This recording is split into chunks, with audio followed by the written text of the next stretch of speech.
Jnanatimirandasya Gyananjana Shalakaya Chaksurun Militam Jena Tasmai Sri Gurave Namaha. Sri Chaitanya Manobhistam Stapitam Jena Bhutale Swayam Rupa Kadamayam Tadati Swapadandigam Namo Om Vishnu Padaya Krishna Pristaya Bhutale Srimati Bhakti Vedanta Swami Niti Namine Namaste Saraswati Deve Gauravani Pracharine Nirvishesha Shunyavadi Paschatya Desatarine Jaya Sri Krishna Chaitanya Prabhu Nityananda Sri Advaita Gadadhar Shivasadi Gaura Bhakta Vrinda Hare Krishna Krishna Krishna Hare Hare Hare Rama Rama Rama Hare Hare Panchakalpatrubhyashta Kripasindhuvescha Patitanam Pavanebhyo Vaishnavebhyo Namo Namah. Srila Prabhupada ki. So today we've come to talk about one of our most favorite subjects, Srila Prabhupada, and we'll share some pastimes. We didn't get so much intimate association like many others, but we had some association with Srila Prabhupada, and we'll explain some of those, and we have other stories also. So first of all, I'd like to ask those in the back if you can move forward. I feel lonely up here. No, you're all right. Those in the back, maybe you can bring your sitting mat and come closer. I feel very lonely up here. In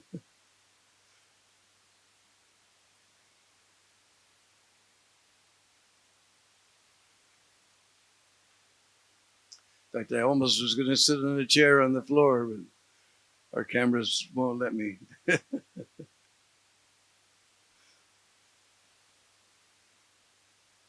So, couple of my personal experiences with Prabhupada was one time, I can't remember if I was staying in LA Temple. Couple of times I stayed in LA Temple. So I joined in Boulder, Colorado, and later they sent me to LA to get trained up, because LA was probably one of these big centers to be training centers. And then another time I got to do some service in LA. So I can't remember anymore whether I was staying in LA or I was visiting LA, because I was temple president of Portland, Oregon, in the northwest corner of the United States.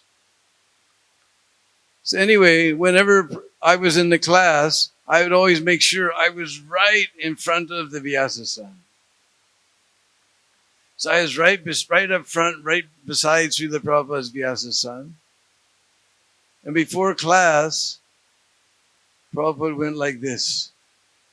And I looked at my dhoti, maybe my dhoti was open, or I couldn't see anything. And I looked up at Prabhupada with my hands like this, in the yogi position. And Prabhupada shook his head. So then class was going on. All of a sudden in the class, Prabhupada looked down at me and said, "Don't do that." I was, devotees have this habit of wiggling their leg. It's so distracting when you're giving class. Prabhupada stopped his whole lecture, looked straight down at me. "Don't do that."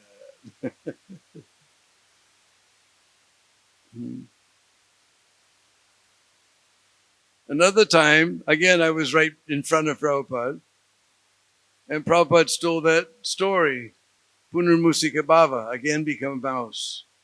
And he went through the whole story, and he came to the punchline, again become a mouse. And everybody laughed. Now, I'm famous for my smile and my laugh. So I was laughing like anything. And Prabhupada looked down, don't laugh, it is serious. Try to understand, it's very important.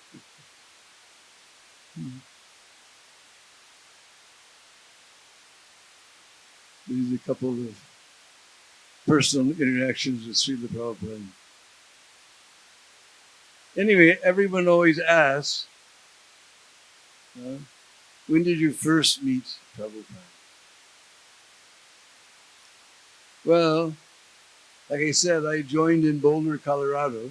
Temples are on the East Coast, temples on the West Coast, and we were somehow stuck in the middle, all by ourselves. So like I said, they sent me to LA to get trained up. Then I went back, and then after a couple of months, I've been a devotee for about 5 or 6 months. They sent me to LA to get initiated. Prabhupada was going to give initiations. And there was about 10 of us to get initiated. And this was one of the last initiations where Prabhupada did everything. He chanted each one's beads right in front of us. Then he gave the lecture. Then he threw the colors on the yajna. He did the fire jug. He did everything all by himself. Later, he would chant all the beads in his room, and they would just hang them on the microphone stand. Somebody else would do the fire jug. Prabhupada would just sit and preside. But this is one of the last few sacrifices that Prabhupada did the whole thing. And this was in the old Lasiyaniya temple. Before they had this Vatseka, the present temple, we had an old church on Lasiyaniya Boulevard. So this was in an old Lasiyaniya temple.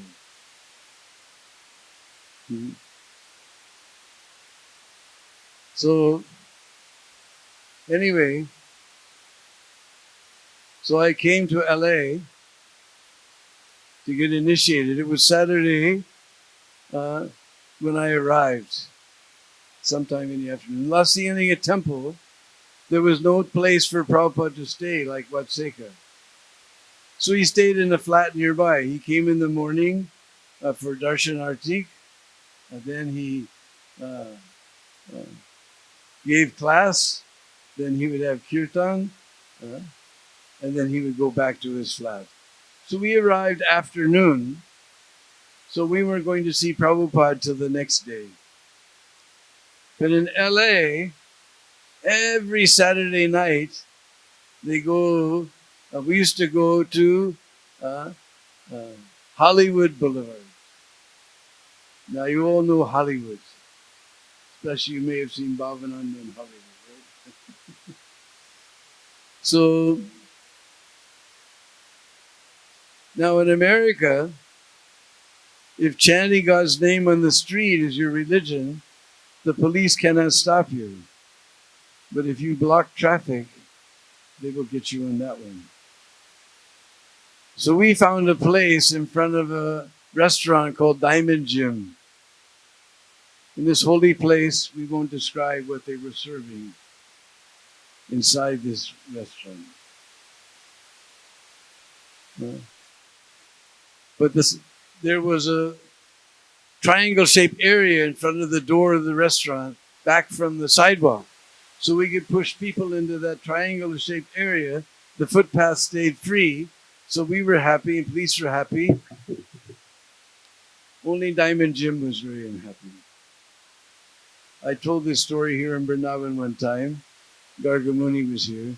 He said, yeah, he was a big mafia. He said, I'm going to kill you if you bring your Sankirtan party here. So, and we used to have a wonderful devotee named Vishnu Johnson, because he wasn't Swami then. But Prabhupada said, he will chant his way back to Godhead. So he used to chant all day and chant all night. He had not just tape, but he had tiles underneath the tape and on his fingers. And he sort of danced when he played the mridanga, and danced. It looked like he was floating. So he had us all in the shape of a half circle, half moon. He said, just like the eye of Krishna. So we were in the shape of a half moon with our backs to the street and our faces toward the sidewalk. And we had a special Hollywood melody. Hare Krishna, Krishna Krishna, Hare Hare, Hare Rama, Rama Rama, Hare Hare. We even had part B.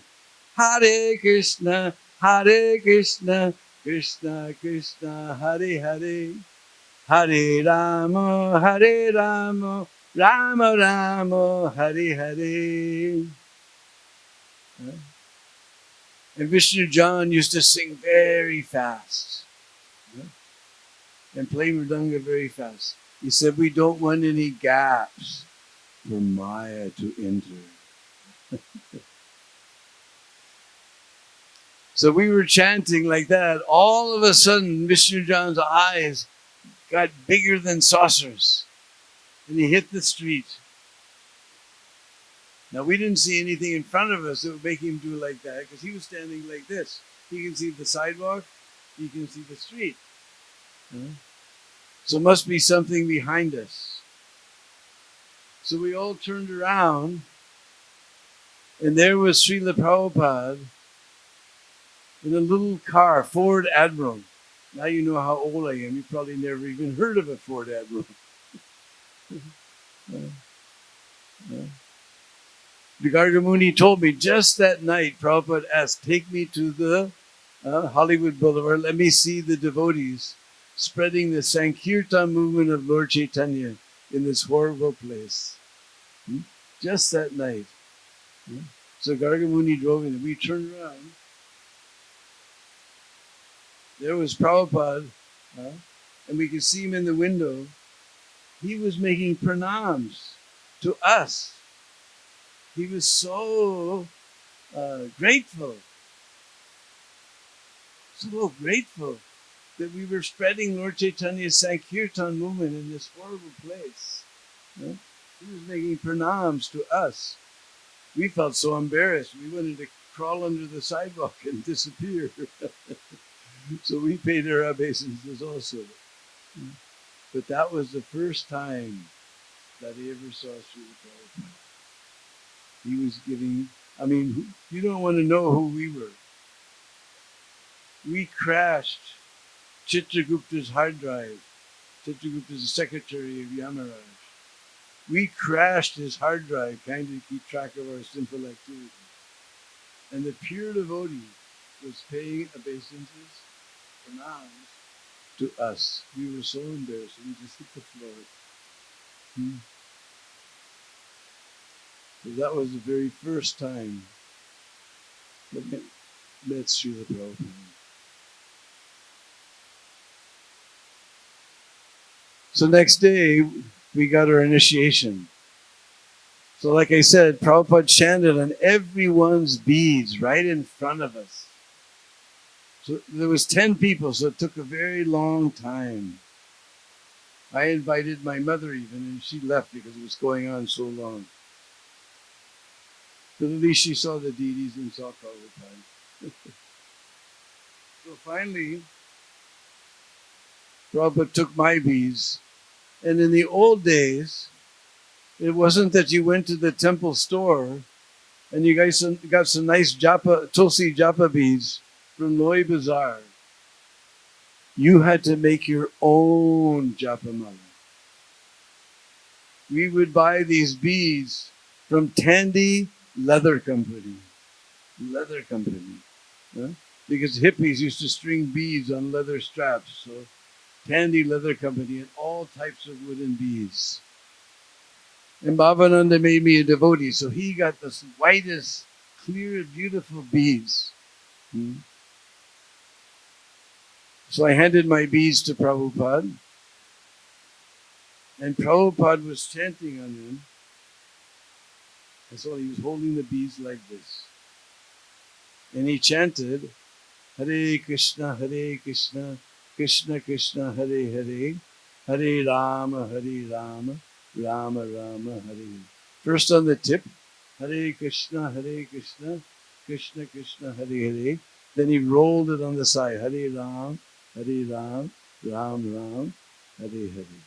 Today, till to this date, I still chant my rounds like this.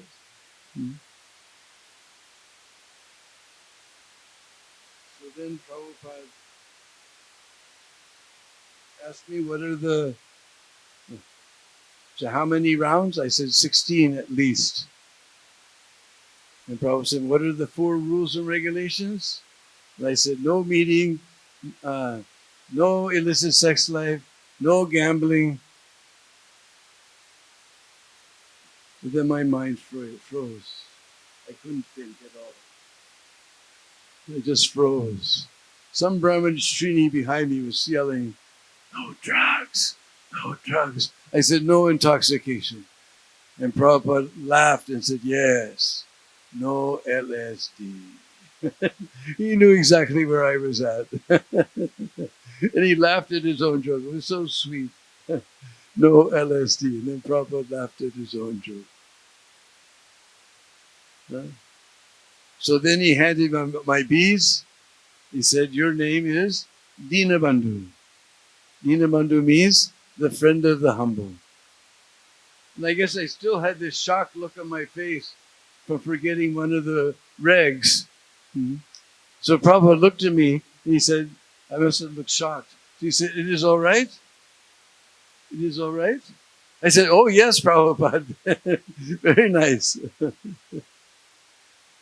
Then Prabhupada gave a lecture. I still remember that lecture. One part of that lecture anyway. Prabhupada said there's a little Bengali verse. Suchi hoy, muchi hoy, Jari Krishna tyaje. Muchi hoy, suchi hoy, Yari Krishna bhaje. Prabhupada said there are 2 classes. Suchi means Brahman, very clean. And Muchi means cobbler, dealer in animal skin. Prabhupada said it with such distaste, skin. So even as one is Suchi, but Yari Krishna tyaje. You know the word tyag, it comes from this verb, tyaj. If he has given up Krishna consciousness, or he has no Krishna consciousness, Muchi. He immediately becomes lowest down. And even if one is Muchi, Muchi hoy, Suchi hoy, Yari Krishna bhaje. If somebody may be a Muchi, but he chants Hare Krishna, he immediately becomes Suchi, the highest of. So Prabhupada said, take advantage of this short Bengali verse and make your life perfect. Then he did the fire sacrifice. Then he climbed up on his Vyasasan. In the old Lasingania temple, there was a big stage. On one end, this right side was Prabhupada's Vyasasan. One of the very first Vyasasans. Bhavananda made this incredible Vyasasan. Prabhupada didn't even want to get on it. He said, this is for me. He says, only on behalf of my spiritual master can I sit here. Then there was little Radha Krishna. We didn't have those big Radha Krishna. This little Radha Krishna, this big. And above them, there was a big picture of Panchatattva. And above Panchatattva, there was a shelf, and there was Jagannath deities. So Prabhupada got up, he led kirtan.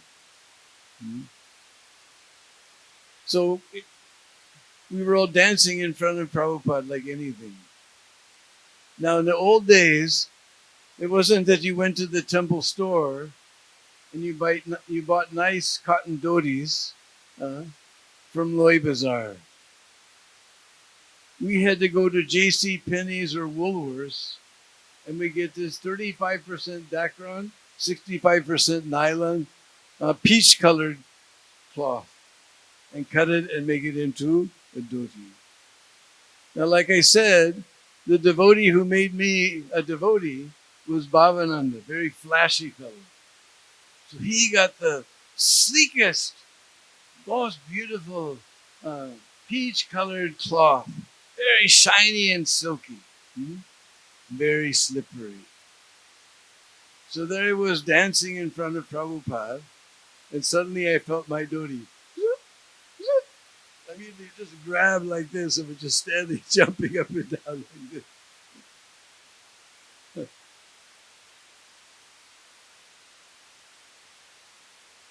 So afterwards, there was a little room on the corner where Prabhupada would take prasadam, and we all went to the prasad hall, and we were taking prasad, and then the word came, Prabhupada is leaving. So we all went, maybe you see it in the videos, there's a sidewalk, and Prabhupada would walk down that sidewalk. We would sit on either side, just like little puppy dogs. And Prabhupada would take his beads, and he would tap us on the head. He would tap on one side, then he'd tap on this side. So in the meantime, he skipped one on this side, tapped one, and then skipped one on this side and tapped on that side. So somehow I got tapped. But my godbrother Jayatirtha, somehow Prabhupada missed him. So he ran down the line, got in line again, and Prabhupada missed him a second time. He was destroyed.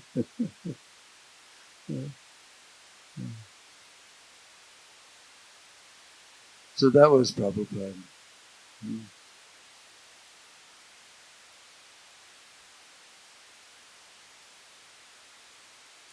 So later, as I said, I became the president of the temple in Portland, Oregon, northwest corner of the United States. And at that time, Mukunda Maharaj, he wasn't Maharaj, he was still householder. He was a little bit in Maya. He was living just above Portland, Oregon. And he used to come down to Portland and tell me incredible stories of the very beginning. Very beginning.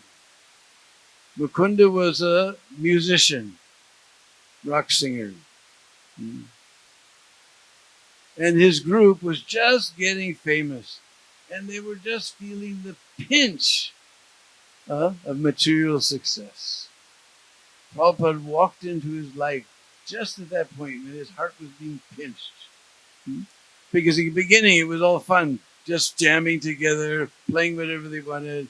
Now they have to negotiate contracts, sign contracts, play what the people want, so many things, so many restrictions. So somebody told him that on the Bowery, horrible place those days, there's a Swamiji from India teaching Sanskrit. Everybody thought, because Prabhupada spoke Sanskrit verses to the Bhagavad-Gita, so they thought he was teaching Sanskrit. So it was only a couple blocks down the street, so one day he decided to go and see this Swamiji. So he found the apartment building, and on the roof, there was AIR, not All India Radio, but Artists in Residence. In the low rent area of New York, the artists used to rent these lofts on the top because big, airy, and lots of light, and they can paint. So somebody had come with this big illusion that he was going to become a famous artist, and then he had some money from his inheritance. He rented this place for the whole year. Then all of a sudden he found so many friends. People just liked him for his money. So he realized he was being exploited, so he got frustrated and went back to California. So he told Swamiji, you can stay there. Unfortunately, he told some other people they could stay there. You can stay there, the rent is paid. So Prabhupada moved from uptown to downtown. So Mukunda found that apartment building. Now just imagine these type of conditions Prabhupada was tolerating for us. The whole front doorway was filled with drunks. Bowery is like that. All the bums live there. So they would drink all day. Then if you drink, it has to come out somewhere. And when you're drunk, you're lazy, you don't feel like going anywhere. So they would just go behind the stairwell and pee. And the whole place stunk like stale urine. And of course, we read in Leela that the bums got up and let Prabhupada pass. But Mukunda, he had to step over these bums. He got to the staircase, the smell hit him. Oh. For us, Prabhupada was tolerating all these conditions just to save us. And he walked all the way up the stairs. He knocked on the door. Nobody answered. Somebody said, "Yes, come in." And he opened the door and he stepped back 5,000 years in history. There was this orange genie sitting there and looking at him just like that look, just like when you see an old friend, he said, "Oh, you know how he looked when you see an old friend after a long time? It looks like that." And Prabhupada said, "Yes, come in, come in." No. So he came in, and they were chit-chatting something. Then Prabhupada said, "Monday, Wednesdays, and Fridays, we have Bhagavad-Gita class. You should come." So he started coming to the classes. And after a while, he realized, this is my spiritual master. He didn't know what that meant, but he realized this is it. Meanwhile, one of the boys who was staying in the apartment was too intoxicated. And he threatened Srila Prabhupada. And Srila Prabhupada grabbed his bags. He ran down to the street. Now, in New York, if you don't know where to go, it can be a very frightening experience. Prabhupada didn't know whether to go left or right, anywhere. He just knew he had to get away from this place. So there was a black devotee, Cleaver, later became Karlapati. He knew where he was living, nearby. So he went to Karlapati's place and explained to him what happened. And Karlapati was living there with his white girlfriend who didn't like Prabhupada at all. This man wants me to be a slave for the rest of my life. Huh? People think motherhood is slavery. They don't know it's a joy. This is the West.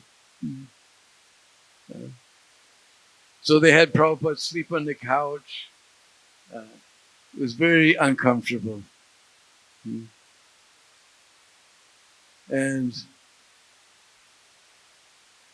one day, they decided to go see Mukunda because Mukunda was like their ringleader. He was a leader amongst all of them. So it was a Saturday morning, or probably a Sunday morning, after Saturday night, practicing guitar all night long.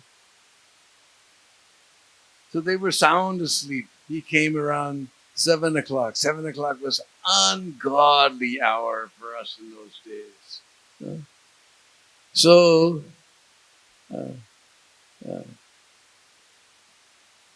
he knocked. There was a knock at the door. Mukunda came to the door, and he saw it was Swamiji with Cleaver. They said, "We have to talk to you. It's very urgent." So he didn't know what to do. He walked into the house. There was guitar chords everywhere and microphone chords everywhere and music, sheet music here and there. Somehow he found a place for Prabhupada to sit on the couch. And he didn't know what to do. Now my spiritual master has come, what to do? And Prabhupada said, when the spiritual master comes, it is proper to offer some fruit. So he ran and woke Janaki up. He said, go cut some oranges up quick. Then he came back, and America means TV culture. So immediately he turned on the TV. Whatever you're doing, you have to have the TV ready. Even my mother had a TV in the ceiling in her bedroom, so you could sleep and have the TV ready. So he turned on the TV, and it was Sunday morning, so it must have been Mighty Mouse or something like that. And Prabhupada, this is nonsense. And he jumped off the couch and in one move, yes, Swamiji, this is nonsense. And then the cat jumped on his lap. And Prabhupada, whack! There's other stories where Prabhupada nuzzled the cat with his foot. But anyway, that he just jumped straight into Prabhupada's lap. And Prabhupada, whack! So they started explaining what happened. That they have to find some place for Swamiji. And Karla Pati kept saying, you have to help us. You have to help us. You have to help us. He didn't have any idea what he was going to do. But he said, Prabhupada cocked his head. You know, you've seen that photo of Prabhupada, like that, like a swan gliding lustily. Prabhupada cocked his head and looked at him. Mukunda told me, I can still close my eyes and see Prabhupada's eyes looking straight through me. Straight through me. So I didn't know what I was going to do, but I said, all right, we'll do something. We'll do something. So then they found 26 Second Avenue. And they arranged a meeting with the landlord. And Prabhupada came. The landlord was just a regular old American guy, blue denim jeans, blue denim jacket, like that, who watched football all Sunday morning or something. But he saw Prabhupada. He got very respectful. He helped Prabhupada in with the chair, like that. And then he was very respectfully listening to the devotees. And so the devotees started preaching to him, and he was being very humble in front of Prabhupada. So they thought he's very receptive. And they said, you know, for $20 a month, you can become a life member of our society. Should have become then, huh? And the landlord looks at, how about we knock $20 off the rent? So it was $100, they make it $80. Then Prabhupada signed his old red Bhagavatams that he brought with him on the boat and handed a set to this man. And he was taken aback. He didn't know what to do. He said, no, Swamiji, I'm not worthy to accept it. No, you take. You take. So then they had the apartment, they had 26 Second Avenue storefront, and they had an apartment on the next floor up. Second floor we say in English, first floor we say in Hindi. So it was a perfect place for Prabhupada. But it was completely bare and empty. Nothing was there. Just somehow, this was Prabhupada's Vyasa.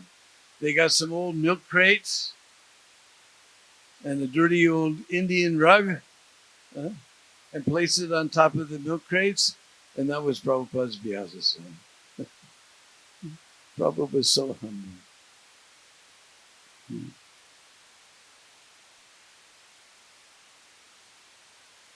So, and the storefront was completely bare, walls. So then the Mott Street crew started coming around. Kirtananda and Umapati and all of them. And they had been to India and they said, this place is pretty barren. We should fix it up for Krishna. So they got all these Indian posters that they got all these bedspreads. They hung these bedspreads on the wall. They put up posters everywhere. And they were stringing bells here and there. And then some other boys came in. This is Maya. Swamiji says we just accept the essential. He was preaching from Upanishad way back then. And leave aside the rest. This is not necessary. He said, no, we're decorating this temple for Krishna. No, this is Maya. Swamiji says just the essential. No, we're decorating this temple for Krishna. So this was the first ISKCON politics. So they must have made so much noise that Prabhupada heard. And he came downstairs and everyone froze. And Prabhupada came in and his eyes got little big like a little boy. And he looked all around and he said, this is Krishna consciousness. This is our slogan back when I was a devotee. But if by accident we did something, because we never did something right by design, by accident, then our older devotees said, this is Krishna consciousness. This was our slogan. I don't hear it anymore, but whenever we, by accident we did something right, oh, this is Krishna consciousness. The Prabhupada said, this is Krishna consciousness. Then he went around the room and he saw this demigod, so he said, take that one down, take this one down, this one's very nice. Then there was one, they thought it was a cat or something. They couldn't figure out what it was. And Prabhupada came, he said, oh, this is Hanuman, a monkey devotee of Sri Krishna, of Lord Ram. It's a monkey devotee? This is something new for them. Yeah. Then Prabhupada approved or disapproved of the posters. And that's how 26th Avenue got started.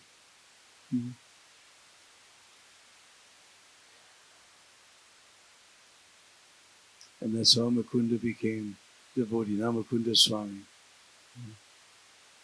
Very wonderful devotee.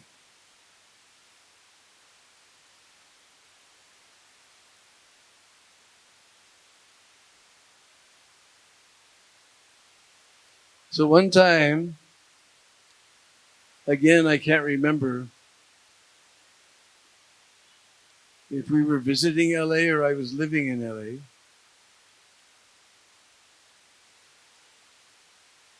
But we had moved to the La Cienega temple. I mean, the Watseka temple. And at first, where the Fate Museum is, now that was the temple room. And where the temple is now, there was pews and chairs. Prabhupada liked it very much. Somehow they took it all out. But Prabhupada liked it very much.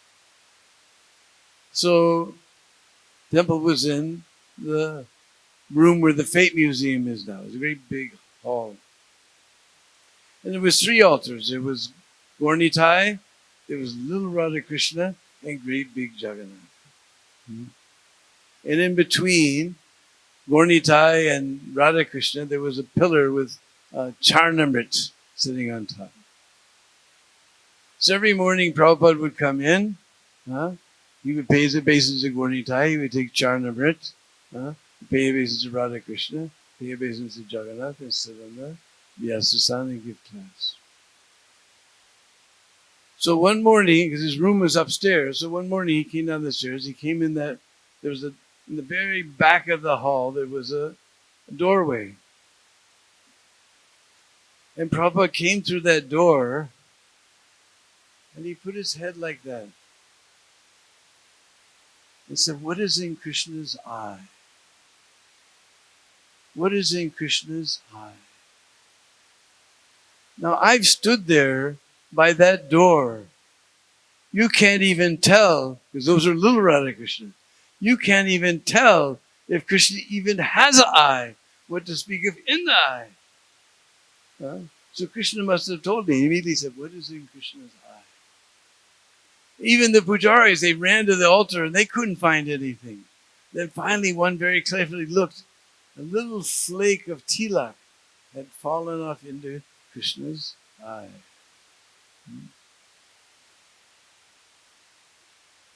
I remember one time, we must have been going to Rath Yatra in San Francisco. We were in Boulder. But Prabhupada was in LA, so we went to LA first. And we got there, the Govinda prayers had just come. And Prabhupada was so pleased by this recording of Jamuna. Then he ordered that this be played at Darshan Artik every day. What we did before that, I racked my brain. I can't remember what we did for Darshan Artik before. Govinda prayers has been going on for so long. But this was the very first day. The altar doors opened, incense billowed out. Prabhupada walked in. He came up to the Varnitai altar, paid his obeisance. He took Charnamrit. He paid his obeisance to Radha and Krishna. Then he paid obeisance to Jagannath. He sat down on the Vyasa and he was singing along with the record. Govindam Adipurusham Tamaham Bhajami. And suddenly we saw tears coming from Prabhupada's eyes. And we were embarrassed. Who are we to be in the presence of a pure devotee when he's feeling ecstatic symptoms? We wanted to peel up those tiles, and just climb underneath and hide ourselves. We didn't know what to do. And Prabhupada, streams of tears were coming in his eyes. Then, all of a sudden, he snorted very loudly in the microphone. I can't do it. And rubbed his face like that. And started chanting Isopanishad. Prabhupada, at that time, Prabhupada was teaching us all Isopanishad. We used to even chant the first couple of verses on Sankirtan. Om Purnam Bhadaha Purnam Idam Purnat Purnam Udacchate Purnasya Purnamadaya Purnam Eva Vashishyate. So Prabhupada would chant one mantra, then he would go to the next one, and then he would come back and continue his lecture from the first mantra. He would teach us one mantra new every day, and then he would go back and lecture from the first one. And Prabhupada's voice was so deep and rich. And he was going back, rocking back and forth. Om Purnam Adaha Purnam Idam Purnat Purnam.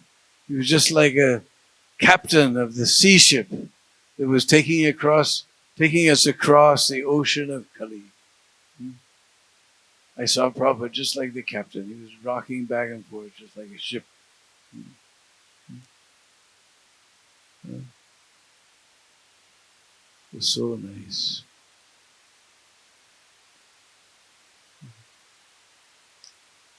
Another time, I guess this must have happened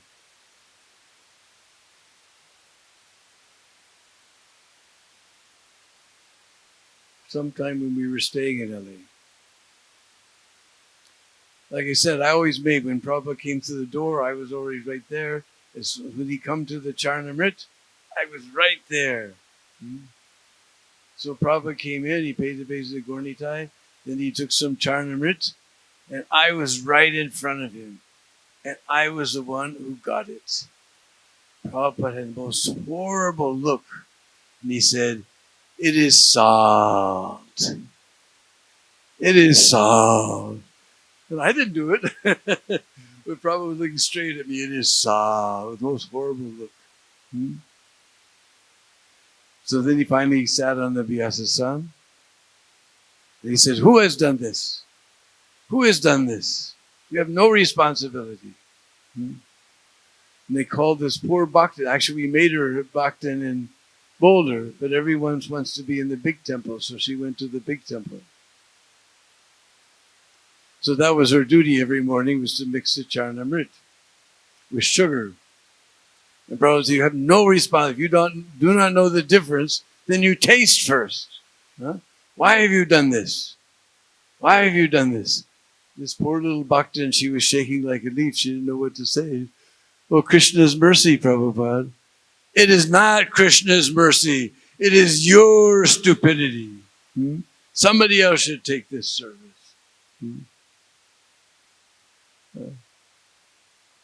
It's not Krishna. We can't say our mistake. Oh, it's Krishna's mercy. No, it's your stupidity.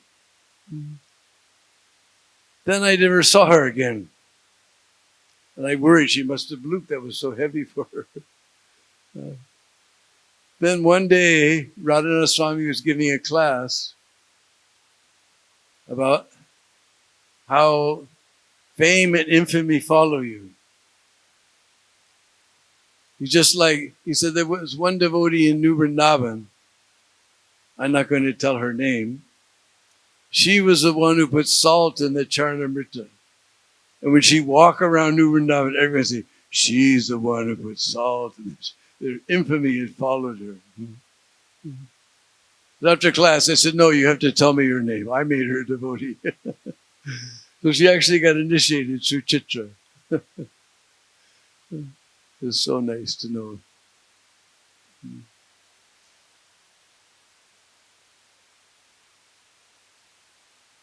So many wonderful pastimes in there.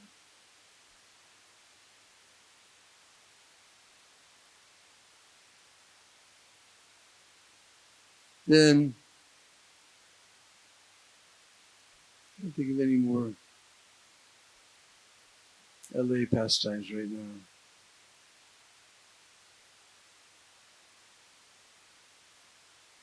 But later, Prabhupada came back to India. He went to Calcutta.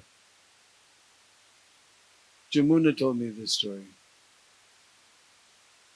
And one day Prabhupada came. He was very excited. He said, my sister is coming, Pishima. And nobody had ever met Pishima before. And Prabhupada told Jamuna, you have to cook very special. You have to cook this and this and this. You have to cook it like this and this and this. And then he went into the kitchen and he cooked it like that and that and that. Jamuna was just assisting. Then Pishima came. And they sat in the room. And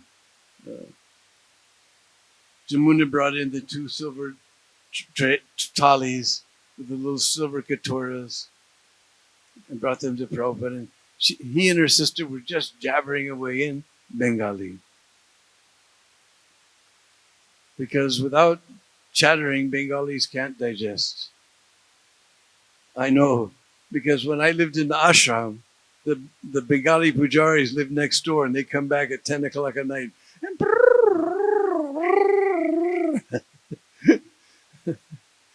So they were just chattering away, and she would come in, put some more sabji, some more of this, give another hot chapati.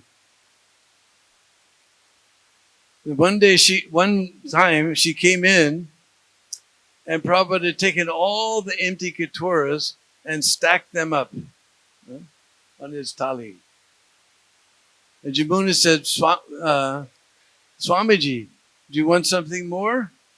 And Prabhupada took the last katori and threw it at the bottom of the column. And they all fell down with a big noise. And Prabhupada said, I am a good boy. I have finished all my prasad.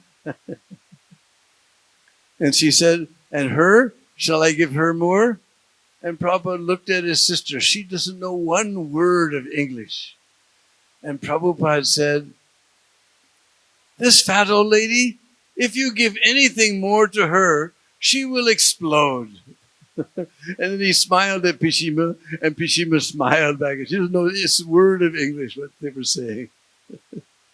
And then Prabhupada said, when we were young, I used to climb on her back and pull her pigtails.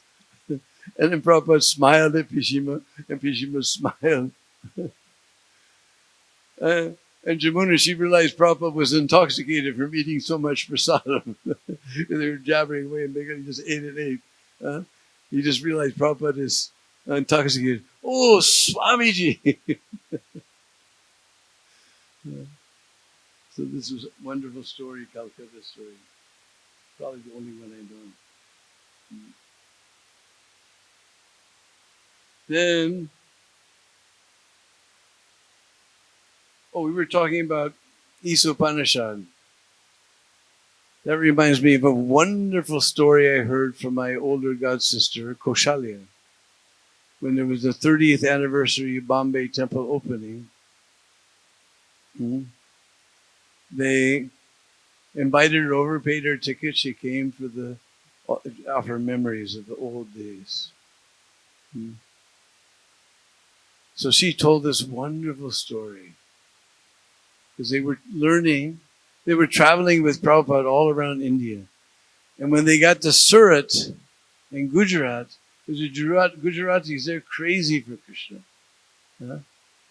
So they decked out the city like anything. They put saris from one end to the other, one side of to the other side to block the sun and shade Prabhupada. And you've seen the pictures. The devotees so much covered with marigold garlands, only their nose is visible. One of those sort of brownish faces, that's Koshalya. She was an Indian, but she had some olive-colored skin. So you see someone smiling and olive-colored skin, that's Koshalya. And marigold mala up to her nose. So it was such reception for Prabhupada. Then they went to the village. Now in the city, there's so many distractions. The cinema, bar, restaurant, so many things. But in the village, the only thing they do for fun is listen to the grass grow. So Prabhupada and his foreign white disciples had come. Everybody from miles around came. This was a big deal. So that morning, Prabhupada had been teaching them Isopanishad. He started in LA, he started in this tour. So Koshalya, she was a very young girl at that time. She was only, 16 or 17. She joined quite early. So she was a little precocious, not exactly what we would call Vedic. So she came prancing up to Prabhupada. She was trying to get some attention. So she came prancing up to Prabhupada. Says, "Oh, Swamiji, I know whole Isopanishad by heart." And Prabhupada said, "That's nice." Then later in the evening lecture, suddenly Prabhupada stopped and announced in Hindi that I have one lady disciple. She will chant whole Isopanishad mantras by heart. Then he announced in English so that Koshalya could understand. And she went, "Oh no! Why did I ever tell him?" And then she came up, and there's 60, 70,000 people in this huge pandal. And they're all looking at her. She didn't know what to do. She just took the mic, she shut her eyes, and Om Purnamada Purnamidam Purnat Purnamudachyate Purnasyama Purnamadaya Purnameva Vashishyate Ishavashamidam Sarvam Jatkincha Jagatam Jagam Tenakta Tena Bunjitaha Magradaha Kasaswidanam. And she went through the whole Isop, all 17, I think 17 mantras are there. And Prabhupada was so happy. He called her over to the Vyasa-san. He pulled her over the Vyasa-san, almost into his lap. And he was rubbing her back. Can you imagine Prabhupada rubbing her back? He was so pleased that she pulled it off. He was rubbing her back in his lap.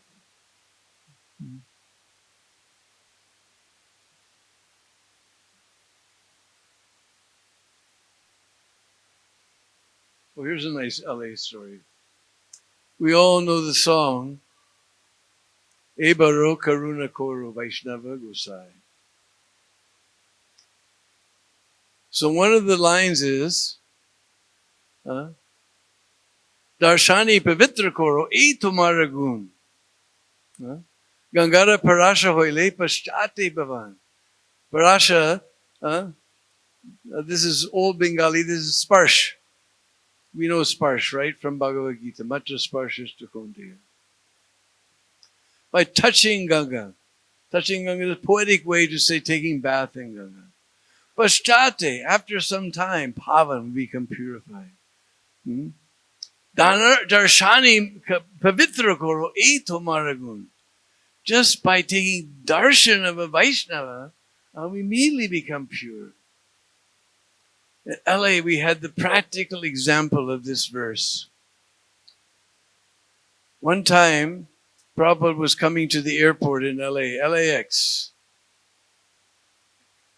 And you may not believe it, but in the old days, we used to go right inside the airport with kartals, mridanga, 200 devotees dancing and jumping. We used to do that, and now you can't even imagine. They saw the mridanga. Was it a bomb inside? What is this? Kartal, that's a dangerous weapon. We can't even imagine. But the old days, before all this terrorism started, we used to greet Prabhupada in the airport. So Prabhupada was coming to LA, so the whole West Coast came. So there must have been like 350 devotees, 10 mridangas, 30 kartals. And we came right in good old LAX. And everyone was looking at us. And we got to the gate and we were chanting and dancing and jumping up and down. And nobody could see anything. But everyone came trying to see. One guy came to see. To make them feel nice nowadays, we call them sanitation engineer. Means the mopper. The mopper. And this fellow was so black. He was so black. He made the nighttime look like daytime. So you don't need a university degree to mop the floor. So a very simple guy, right? Very simple. So finally Prabhupada came out. All the devotees hit the floor. And everybody could finally see what they were chanting about. And he took one look at Srila Prabhupada. And you may be very proud of your English. But this type of English from a certain section of southern section of the United States, you won't be able to understand at all. Look that man, he's shining. Look that man, he's shining. He's shining. Look that man, he's shining. Look at that man, he's shining. He's shining. Look at that man, he's shining. Look that man, he's shining. He's shining. Simple little guy, not very well educated, but just by seeing the pure devotee of the Lord, he became so purified. He could see light coming from Prabhupada's body. So this is an example of this verse. Darshani pavitra koro eto maragu.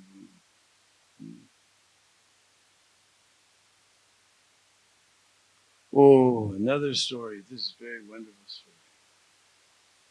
From LA times. When I first got to the old La Cienega Boulevard temple, I met one devotee named Mahapurush. I don't know where he is nowadays. But he was one of the original 26 Second Avenue crew. So he told me that he knew that around noontime, you could go up to that apartment and get free food. Very special vegetable called sabji, a spicy soup called dal, these flat round breads called chapatis. You get this lunch for free. So he used to go sometimes. So Prabhupada was sitting there with everyone. He was directing some more of this, some more of that. And it was so nice just sitting there with Prabhupada. It was so nice. So he just stayed. He didn't move. Meanwhile, the rest were just hippies. What to speak of wash their plate? They wouldn't even wash their hands. They just throw their plate in the sink and go out the door. So he saw all these dirty pots. He saw this sink full of dirty plates. And he said, somehow these all get clean every day so that we can cook again and eat again. And I'm certainly not here. There's only one person in this room who's here at that time. So he must be doing it. Gee, he thought, maybe I should help him. So he began to gather the pots and pans, and Prabhupada smiled. Just imagine. So I was just praying to Krishna to please send someone to kindly help me. This was Prabhupada. Nobody knows what Trinadapi Sunechena is except for Prabhupada. These were complete, not even washed their hands, what to speak of their plates. And Prabhupada was cooking for them. Prabhupada was cleaning for them, just so somehow they'll become attracted to Krishna consciousness. This is Trinadapi Sunesha. Prabhupada has lived that like nobody else. We can't imagine what Srila Prabhupada went through to save us. Just imagine. These type of people, if they came to the Sunday feast nowadays, we give them a plate, said, can you go around back? The Prabhupada was cooking for them and cleaning up after them. So amazing, Srila Prabhupada.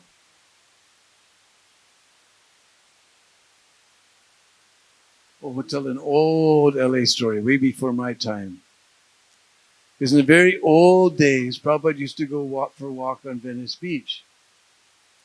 In those days, nobody went with Prabhupada, just whoever drove and Prabhupada's servant. That was it. So that day, Mohanananda, he was a very wonderful devotee, bright red Sikha. He was a headmaster of the temple in the school in Dallas. Maybe you've seen the Hare Krishna people film.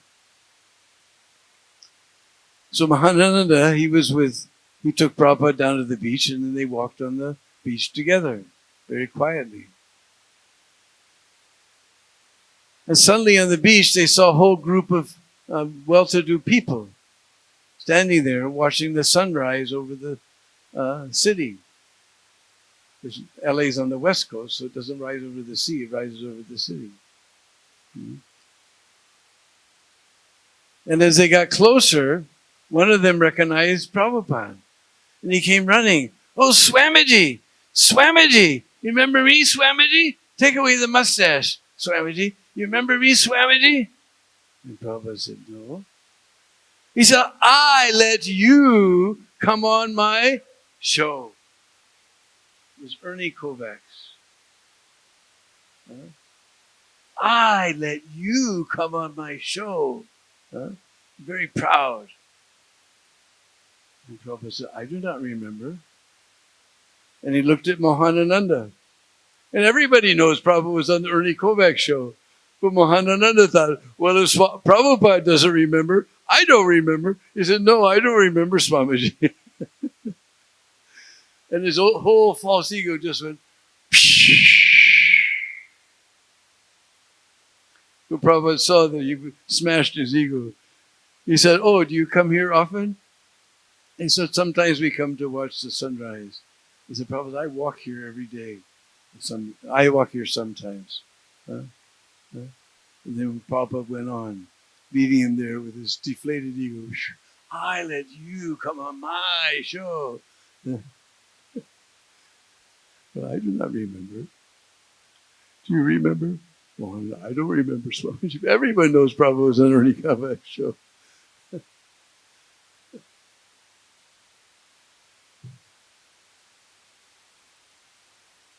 Back to LA for second initiation. But this time we go into Dallas and opened up the temple in Dallas. And from there, they sent us to help out in Houston.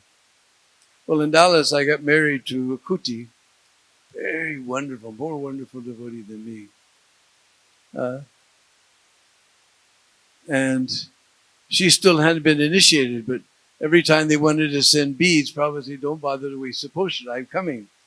But then when Prabhupada would get a newer opportunity in India, he said, next week I'm coming, next month I'm coming, next month I'm coming. So it went on like that for a long time, so she hadn't been initiated. And it was on for a long time. And I had also been initiated for quite some time, well past my second initiation. So we went up to Dallas. We drove with the Dallas devotees out to LA. And Prabhupada gave the initiation ceremony. And then afterwards he told that you come up one by one to my room and I'll give you Gayatri Mantra. Well, before that, there had been some discussion. Some people have been devotees for a long time. Maybe you get first and second. And Deena Bandhu's wife, she's been a devotee for a long time. Her husband's getting second initiation. Prabhupada says the husband follows the wife, so she should get Brahman initiation. Then the others who were on the border, Prabhupada called them to his room. He said, who is Krishna? First devotee said, he's the Supreme Personality of Godhead. Prabhupada, you can take Brahman initiation. Second question was, who is Lord Chaitanya? Most munificent avatar of Krishna. No, he's Krishna himself. You can take initiation. Then he asked questions like that. So he gave the initiation ceremony. Then he told us to sit downstairs in the hall, that now the temple room, now with just pews. So suddenly Nanda Kumar, Prabhupada's servant, he came down and he said, well, Prabhupada has to go somewhere and do something very important. He'd come back at noon. Now our ride was leaving back to Dallas about 3 o'clock. He says, cutting it close. We came back at noon and they said, no, he still has some things to do. You come back later. You come at 5 o'clock. He said, but our ride is leaving at 3 o'clock. So he went upstairs, told Prabhupada the situation. Prabhupada said, they can come. So we both came up the stairs and we had these, I can't remember the name of these flowers just now. They're bluish and pinkish and they come in a ball, all different colors, big ball of flowers like this. So both of us had these big balls of flowers. And we came in the door, and immediately Nanda Kumar became like, I told you to come one by one. Prabhupada said, they're your husband and wife, it is all right. So then we walked over, and Prabhupada was sitting behind his desk on this big cushion. He looked like just a little cowherd boy. And we handed these flowers to him. Prabhupada said, thank you very much. Then he motioned to us, you come sit on the side. So we came around to the side and we were looking at Prabhupada. He was like a cowherd boy sitting on his big pillow, And then Prabhupada showed us how to count.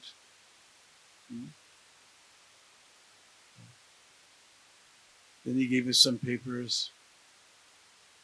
And he told us, he said, you repeat after me. We repeated the mantras after him. Then he went like that. And I realized we were foolish. We didn't know anything in those days. You're going to a Brahmin initiation. What do you wear a kurta for? You have to take your kurta off to put your Brahmin thread on. We didn't know anything. This is what Prabhupada had to live with, put up with. We didn't know anything. So I felt stupid, pulling my kurta off in front of my spiritual master. Anyway, I pulled it off. And then Prabhupada took the Brahmin thread, and it was so graceful. He just unfolded it like that. Even today, sometimes I try to unfold it, and it gets so incredibly tangled. But Prabhupada just went two motions, and it was open. And then Prabhupada looked at me, and just see what Prabhupada had to deal with. I don't know whether to put it this arm, or whether Prabhupada's going to put it over this arm, or whether Prabhupada's going to put it. I don't know anything. We were so foolish in those days. So Prabhupada just hung it like a garland. Huh? He said you can learn from your older godbrothers how to wear it. Huh? And then we handed him a little envelope with dakshina. And Prabhupada gave us a lifelong instruction. Now you live peacefully together as husband and wife. I was always the temple president. She was always the cook and unofficial temple commander. Like that. So that was our second initiation.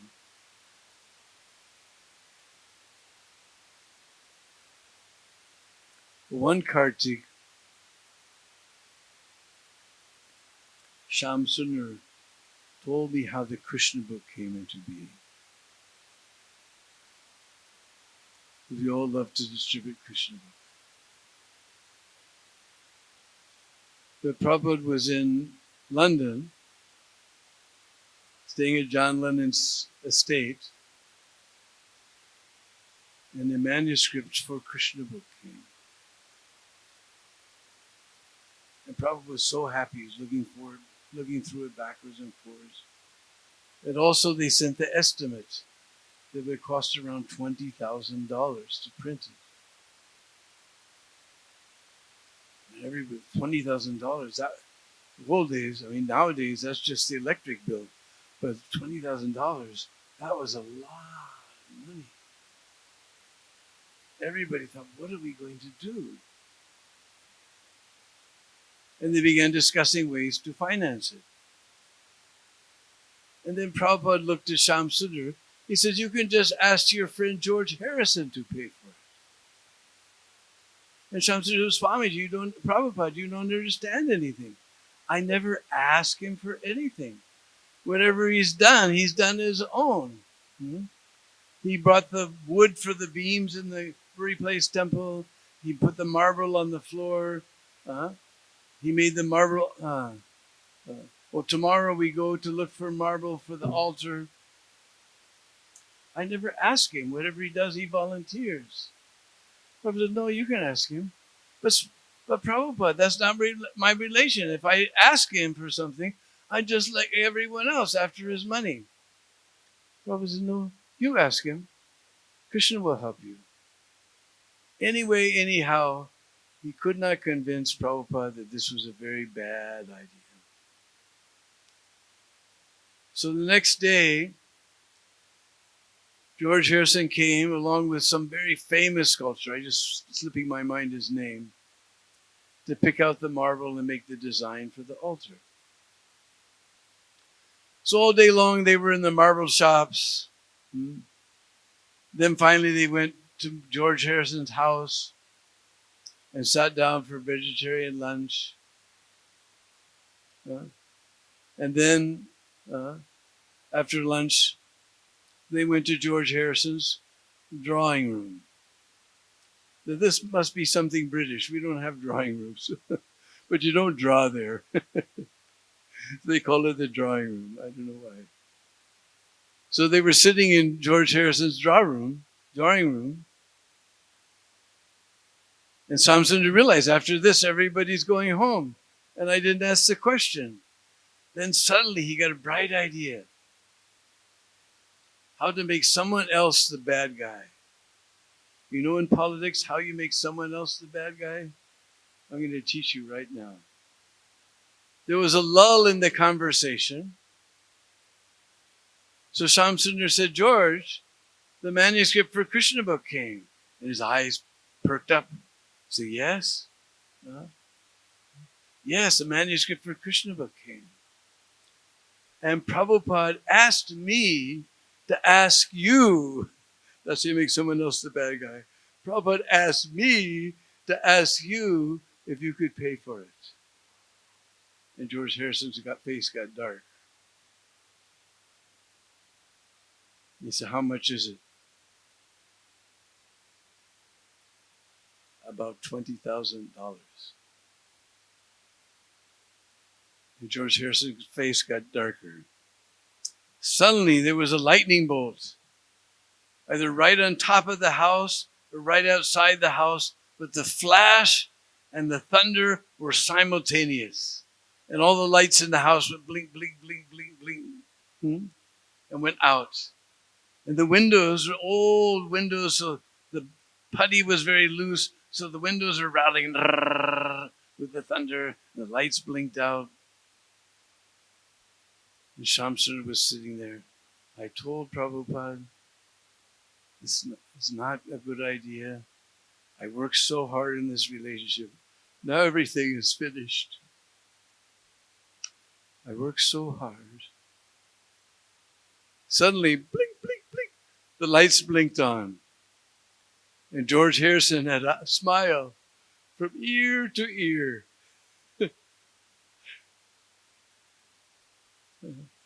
He said, after that, how can I refuse? Prabhupada said, you can ask him, Krishna will help you. So when the Guru gives an order, he also gives the energy, the mercy to carry out that order. So Krishna helped him. So after that, well, how can I refuse? So we got Krishna book printed. That's how Krishna book came.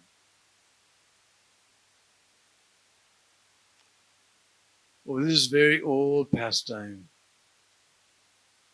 Hardly anybody knows this pastime. Because there was at one point before Boulder, there was a temple in Santa Fe. Later they moved to Boulder. Santa Fe, New Mexico is a desert, very conservative place. Anyway, my first temple president, Harinama, started a temple there. And so they kept inviting Prabhupada to come. Oh, Swamiji, you have to come. Swamiji, you have to come. The one time he was going from New York to Montreal to Chicago and then on to LA. In those days, we didn't have any money. Now we fly around the world like it's nothing. But they couldn't afford. Govindadasi was cooking. They couldn't afford to send her on all those trips, so they were going to send her straight to LA. But Santa Fe happened to be on the way, so they bought her ticket to Santa Fe. So at that time, Harinama, Govindadasi was there, Harinama was there, Tosa Krishna was there, I think Patita Pavan was there. Only few devotees. It's not on any memory tape or anything. Harinama is missing in action. I don't know where he is now. So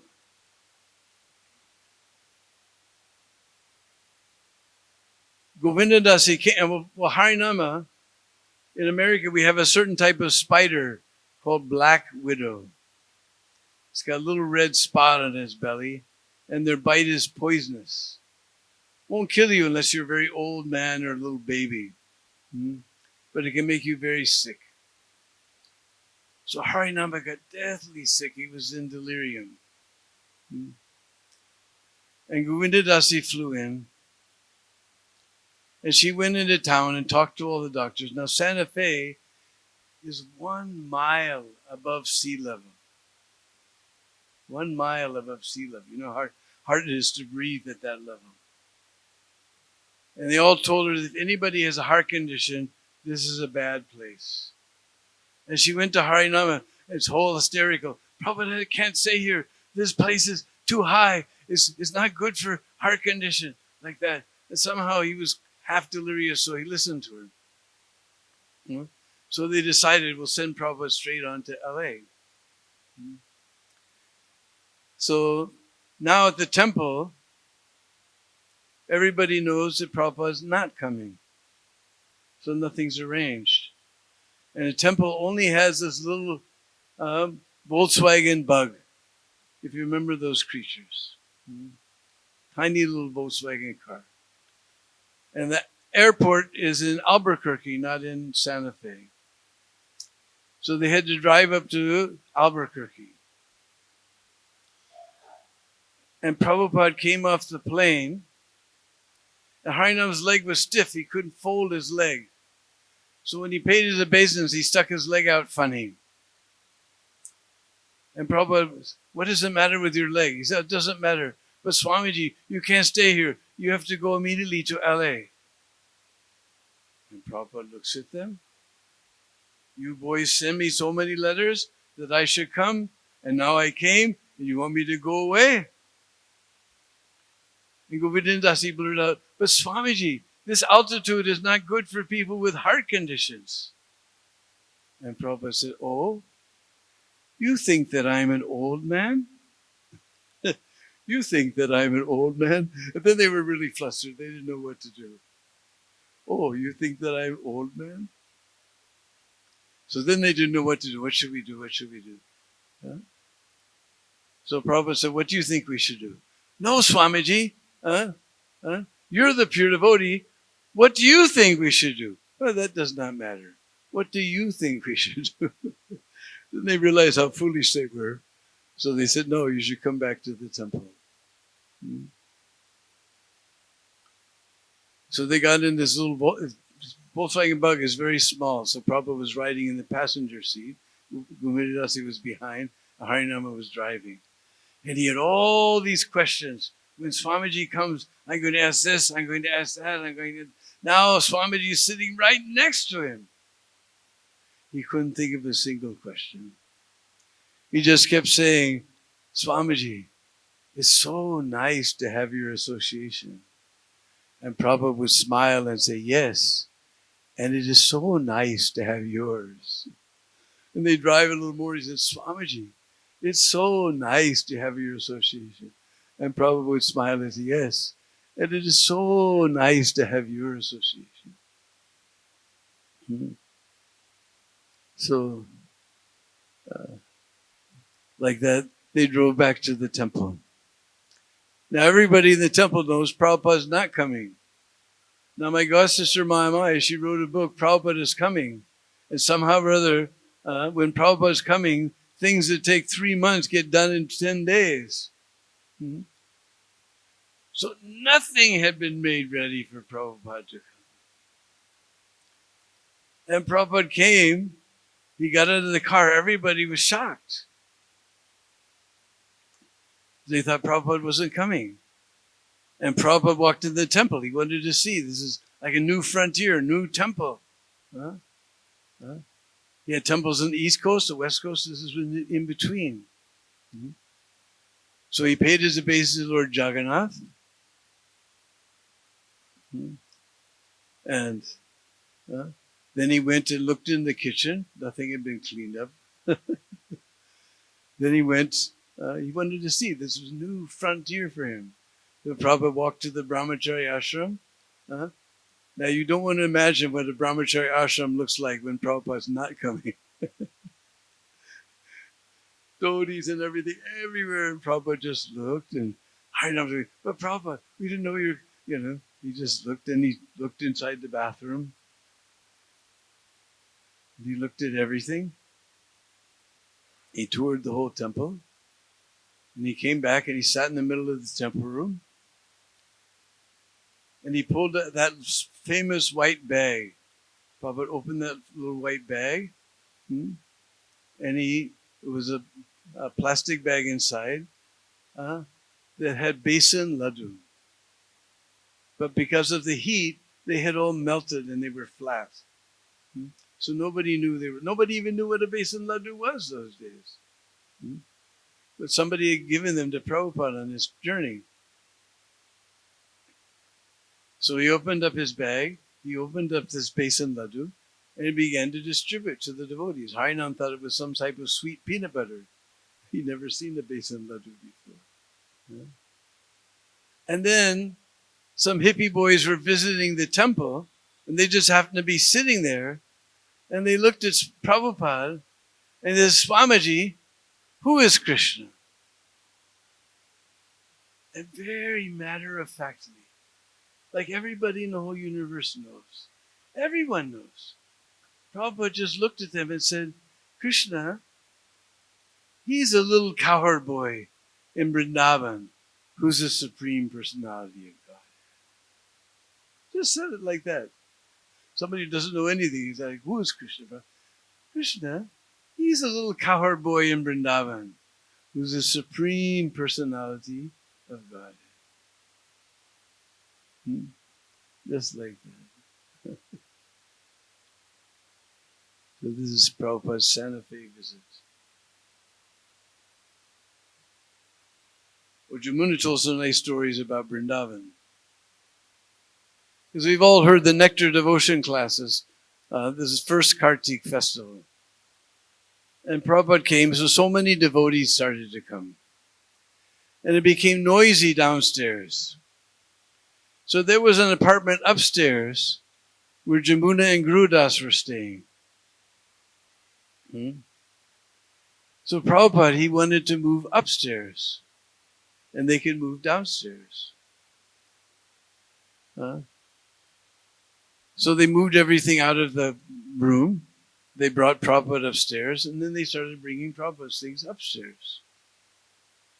And one time she was bringing some things, and the door was open a little ways. So she took a peek through because she heard some strange noise. Because she was just thinking, what is Prabhupada going to do about that old lady monkey? They used to call her Kakati. She used to steal rotis, steal their clothes, rip their laundry. Big pest. He said, what is Swamiji going to do about her? And she heard this noise and she peeked through the crack. And the old lady monkey was in the window. And Prabhupada said, brrr.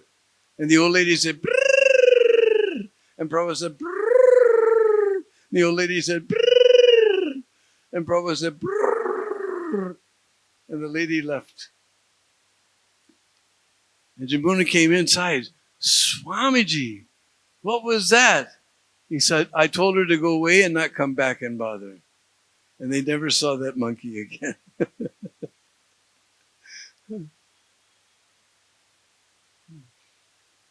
Another time, Prabhupada was coming, so Jamuna asked the Brishvasis, what is the best way to make chapatis? And they said there's this red Punjabi wheat berry, I can't remember the name. You get it ground in the morning, fresh. Then you cook with neem wood. And those are the best. So Prabhupada came, he settled into his room. And Jamuna brought his plate. Then she brought a chapati. And Prabhupada took the chapati, unpuffed it. Then took a bite.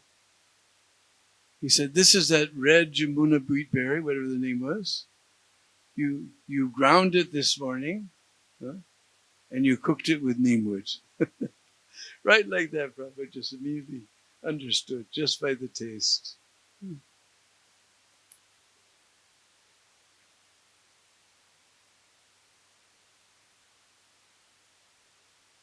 One time, another story I heard from Jamuna. Because one time she was living in Southern Oregon, when I was Temple of Portland in North Oregon. So we came there for the installation of her deities, and she told us so many wonderful stories. So one time they were traveling all around India, so they were in South India somewhere. And some life member gave them a nice place to stay. One side was for the men, one side was for the women. And there was a partition in between. And Jamuna got this horrible fever, completely blackout fever. She was delirious. And Prabhupada's room was here. There was a partition. He had to go all the way down the stairs, all the way up the stairs to Jamuna's room. Suddenly Jamuna became aware of somebody's there, and she saw Prabhupada. And he put his hand on her head, felt her head. Then he said, "You will be all right in the morning." Then he went all the way back down the stairs and all the way back up the stairs on the other side. Prabhupada had done that for Jamuna. The next morning, she wasn't sick at all. The fever was gone. Everything was gone, just like nothing had happened. And we'll tell Setiji's pastime. P.L. Seti, he was the one, when they were destroying the temple in the temporary temple in Juhu, my dear god sister, Mighty Healy, she ran in front of the DD doors and spread eagles. And they grabbed her by the hair and pulled her off. Setiji arrived just at that time. And he called up, what was his name? Baltakari. And with his context, he stopped the whole thing. So then, Setiji said, all right, he was a contractor, so I'll rebuild this temple. And Mr. Nair said, nobody's going to go near this temple. And he looked at his son, Bridge Mohan. He still comes here sometimes, Bridge Mohan, very wonderful devotee. He said, Bridge, you get your gun. I'll get mine. And we'll see who stops us from rebuilding this temple. This was Setiji. This was Setiji. So it was the weekend, so they couldn't go to court. They could only go to court on Monday. So all Saturday night, and Sunday night, Krishna really tested it. It was raining and everything. Somehow he got his construction crew out there. And Monday morning, the temple was finished. And then when they went to court, the judge said, temple is there. What can I say? So then, Setiji was very dear to Prabhupada.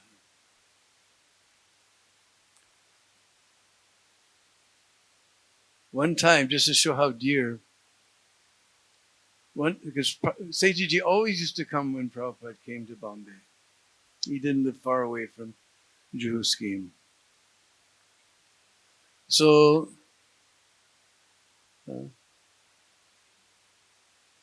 one time Prabhupada came, Setiji didn't come. He asked Giriraj, what's the matter? He said, oh, Setiji is very sick. And they were going to a very important meeting. And Prabhupada said, cancel the meeting. Let us go see Setiji. So they drove to Setiji's house. And Setiji was very weak.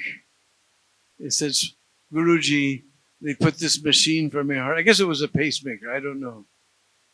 He doesn't say. He just, some machine was there. He says, I can't live without this machine. Prabhupada said, you take that machine and throw it out the window. But Guruji, they say I won't live for 5 minutes. Prabhupada said, you take that machine, throw it out the window. I will see you die. I will see you die. So they threw it out the window, and Prabhupada began to preach to him all the verses. Dehinosmin nita dehi, vasansi jirnani ta vihai. All the favorite verses of Bhagavad-Gita. Just over and over again. What are you afraid of death? Death is already there. There's no need to afraid of death. You're the soul. What are you worried about? Just preaching to him very heavily for 1 hour. 5 minutes he couldn't last without this machine. Prabhupada preached to him for 5 hours. When Setiji tells this story, because he outlived Prabhupada. He used to come here and offer pool bungalow to Prabhupada. He said, Prabhupada gave me life. Prabhupada gave me life.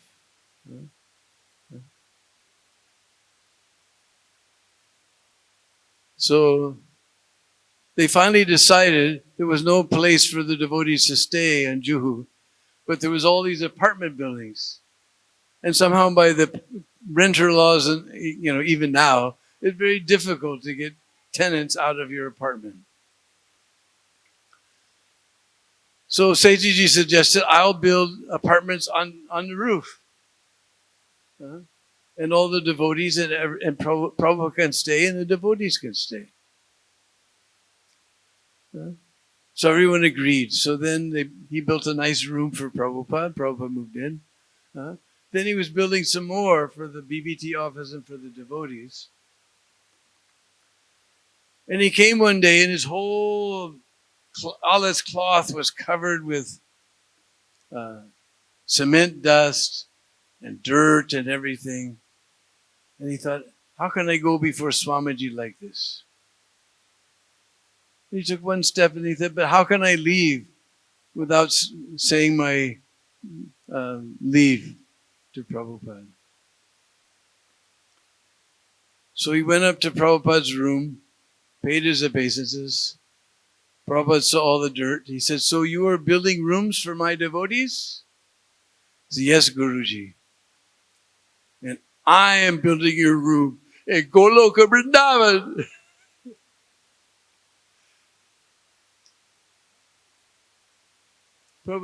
Sejiji said I wasn't even a devotee. I was just helping Prabhupada's devotees. And he told me he was building my room in Goloka Vrindavan. That was Sejiji, that was Prabhupada.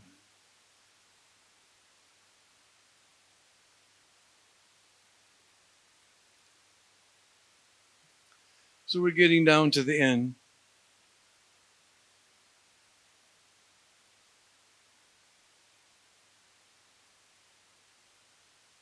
There's only one story that I've saved for the very end. A very important lesson to be learned. This story you won't find in any memories tape or anything, because that devotee is no longer in this world. Kartikeya. But he personally told me this story. One time Prabhupada went to Hawaii. And he was cooking for Prabhupada. One day Govinda Dasi came back from the store and she brought wheat germ. I've never met anybody from India who understands what wheat germ is. But it's the two little leaves that germinate. That's like a wheat germ. Somehow they separate that out. It's very healthy. But anyway, it wasn't suji. That's the main thing to understand. It wasn't suji. So one day it rained. So Prabhupada used to order halwa because it's full of grains and ghee, keeps you nice and warm. So he told Kartikeya, you please make some halwa.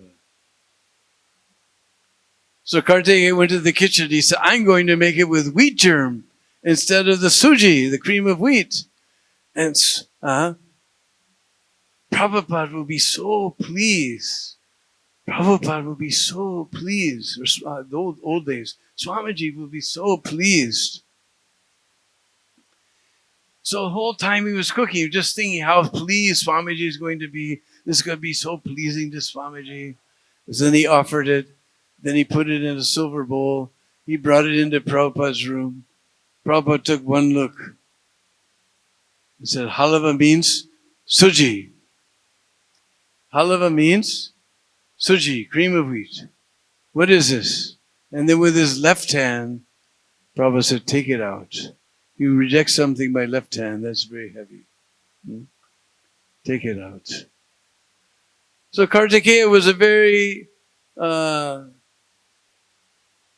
bhavuk, very sentimental devotee, very sensitive devotee. So he was totally destroyed. He didn't know what to do. So he went into the temple room. He sat before the picture of Srila Bhaktisiddhanta Saraswati. He said, I was just trying to please your spiritual son, Swamiji. But somehow, he's so upset with me, I don't know what to do. My only desire was to please him. And he began to cry. Suddenly he heard Prabhupada's voice. Kartikeya? Kartikeya? He ran to Prabhupada's room. Bring that halava. So he immediately brought that bowl of halava. With great gusto, Prabhupada ate that halava. Bring some more. Again he ate like this. Finished the whole pot of halava. Kartikeya told me he learned 2 things from this. One, he was praying to Bhaktisiddhanta, right? There's a whole line of spiritual masters all the way back to the lotus feet of Krishna, handing us a rope to get out of this material world. Prabhupada is not alone.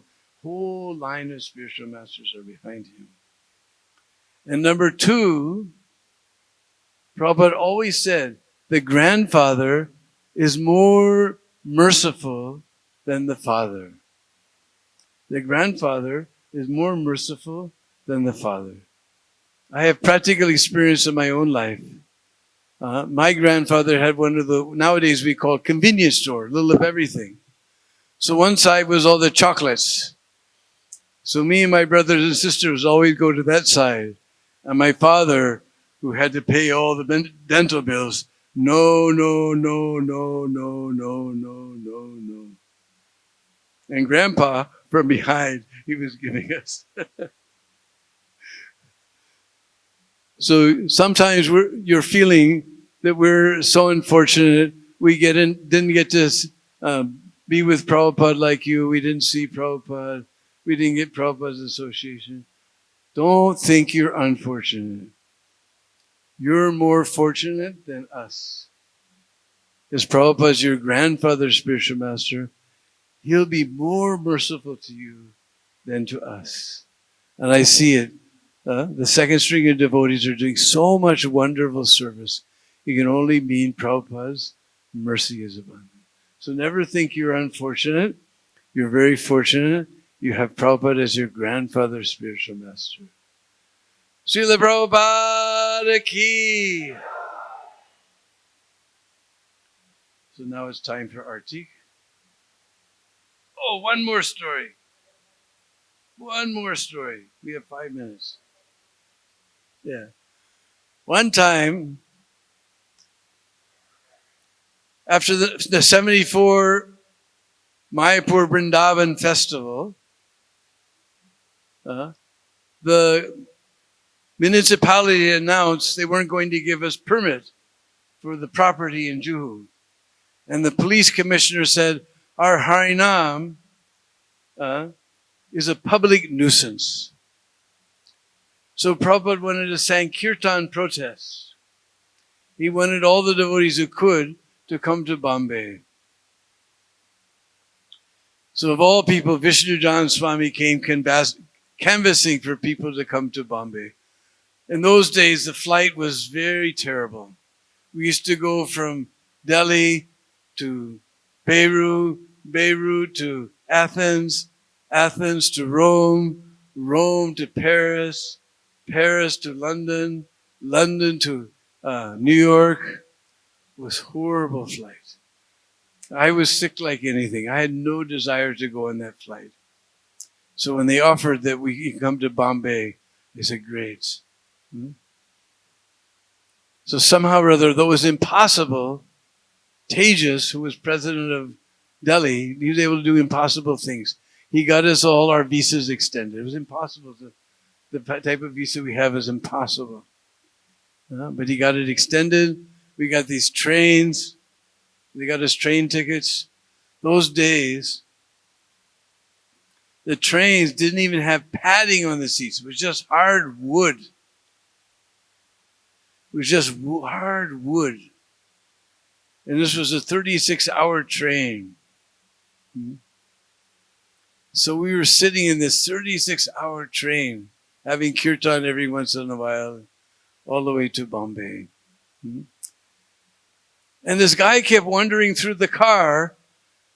He would say, Coca-Cola Orange Fanta, Coca-Cola Orange Fanta, Coca-Cola Orange Fanta.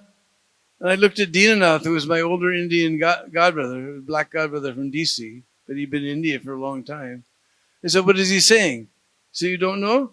Coca-Cola Orange Fanta, Coca-Cola Orange Fanta. Halfway through the journey, I realized he was saying Coca-Cola Orange Fanta. There was a drink called Fanta in those days. Coca-Cola Orange Fanta.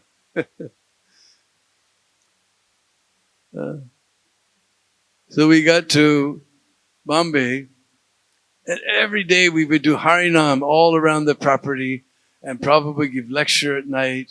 And after the lecture, they would bring this big plate of prasadam. I was to be right beside Prabhupada. And with such amusement playing on his lips, he would give prasadam to all the little kids, all the little children. He would I just couldn't resist that smile. I just always, every day, right there to see that smile. Prabhupada giving. So we were there for that Sankirtan protest for Srila Prabhupada.